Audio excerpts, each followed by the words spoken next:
శ్రీ మనోహర్ నాదెండ్ల.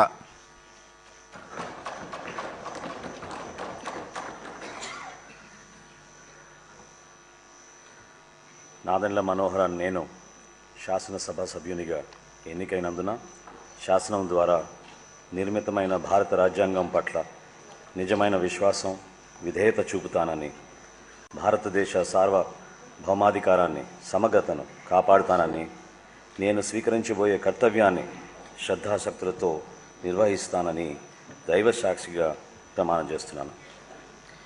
ఆంధ్రప్రదేశ్ శాసనసభ సభ్యుడినైన నాదెండ్ల మనోహర్ నేను సభ నియమాలకు కట్టుబడి ఉంటానని, వాటిని అనుసరిస్తానని, సభ మర్యాదలను పాటిస్తానని, సంప్రదాయాలను గౌరవిస్తానని దైవ సాక్షిగా ప్రమాణం చేస్తున్నాను.